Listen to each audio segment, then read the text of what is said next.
नमस्कार, स्वागत आहे तुमचं राष्ट्र महाराष्ट्रामध्ये. मी अशोक वानखडे. जितेंद्र आव्हाडने प्रेस कॉन्फरन्स घेऊन सांगितलं की ज्या शुक्ला मॅडम आहे, ज्यांच्या रिपोर्टमुळे बदली प्रकरणात किती पैसे खाल्ले जातात वगैरे हे सगळं त्यांनी मुख्यमंत्र्याला आणि गृहमंत्र्याला सांगितलं होतं. तो रिपोर्ट जेव्हा फडणवीसांनी पब्लिक केला किंवा गृह सचिवांना दिला, केंद्रीय गृह सचिवांना, त्यानंतर एक मोठं वादळ पुन्हा उठलं महाराष्ट्रात. हे दुसरं पत्र होतं. परंतु ते जे सारखे म्हणत आहेत की इल्लिगल टॅपिंग होतं आणि त्यांना अधिकार कोणी दिला आणि त्यांच्यावर BJPनी लगेच त्यांना ट्रान्सफर केलं, केंद्रावर प्रतिनियुक्तीला पाठवलं, हे सगळं ऐकताना म्हणजे किळस येतो. जितेंद्र आव्हाडसारखी लोक कशी नेतागिरीमध्ये येतात पुढे आणि कसे नेता बनतात आणि त्यांची समज काय याच्यावर कीव येते. ते जे पत्र होतं ते पत्र 8-10 महिने जुनं आहे. ते पत्र शुक्ला मॅडमनी लिहिल्यावर ते पत्र जेव्हा गृहमंत्र्याकडे पुन्हा ॲक्शनसाठी पाठवण्यात आलं तर त्यांनी त्या पत्राप्रमाणे ॲक्शन न घेता त्या मॅडमवर ॲक्शन घेतली. त्यांना एक अशा पोस्टवर पाठवलं जी पोस्टच नव्हती. मग ती क्रिएट करण्यात आली रात्रीतून बिना कॅबिनेटचे अप्रुव्हल आणि त्यांना तिथं ठेवण्यात आलं.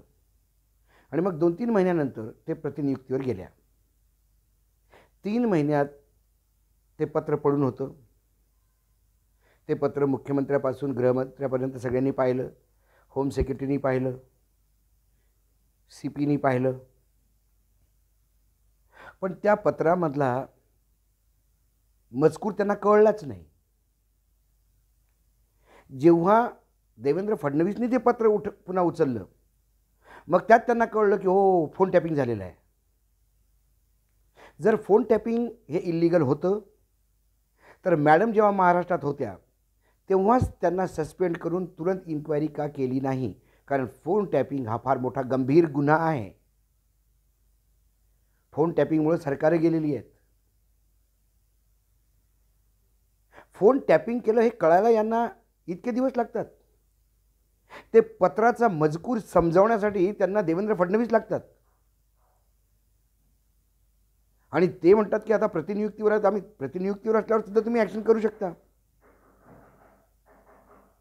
जर ते इल्लिगल टॅपिंग होतं तर ते पत्र हातात आल्या आल्या त्यांना सस्पेंड करून तुरंत केंद्र सरकारकडे सस्पेन्शनची रिक्वेस्ट पाठवायला पाहिजे होती आणि इन्क्वायरी करायला पाहिजे होती. ती इन्क्वायरी का नाही झाली? 8-9 महिन्यानंतर तुम्हाला इन्क्वायरी करण्याची आता जरूरत का पडली? तुम्ही इमानदार अधिकाऱ्यांना जर रगडत असाल तर ते प्रतिनियुक्तीवर जातील. चांगले अधिकारी राज्यात ठेवण्यासाठी नेत्यांना चांगलं असायला हवं. मग पोलीस कमिशनर ज्यांची तुम्ही बदली केली ते तुम्हाला फार चांगले होते. सुशांत सिंग राजपूतपर्यंत तर तुम्ही त्यांचे गोडवे गात होते. म्हणजे त्यांना जेव्हा होमगार्ड DG पाठवलं तेव्हासुद्धा सामना म्हणत होतं की काही पनिशमेंट नाही आहे. त्यांनी पत्र लिहिल्यावरच ते विलन झाले. कारण मी पहिलेही म्हटलं होतं, हे जो पैसा आहे आणि हे सगळे मुंबईत राहणारे लोक, मुंबईतले अधिकारी, मुंबईतले सगळे फेरीवाल्यापासून सगळे हसतायत 100 करोड रुपयाच्या त्या आकड्यावर. तो टोटल आकडा 4,000 करोडच्या आसपास आहे. पूर्ण पोलीस डिपार्टमेंट, ट्रॅफिकपासून, ड्रगपासून, दारूपासून, बारपासून, अंगडियापासून, हवालापासून सगळा. त्यामुळे पैसा सगळ्यांनीच खाल्ला, दोषी मी का? म्हणून कमिशनरनी तोंड उघडलं.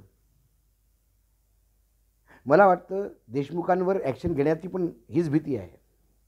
त्यांना जर उद्या सांगितलं राजीनामा द्या तर तेही म्हणतील, तेही एक पत्र लिहितील की साहेब हे पैसा तर मी वरपर्यंत पाठवला, मग आता मीच काय एकटा?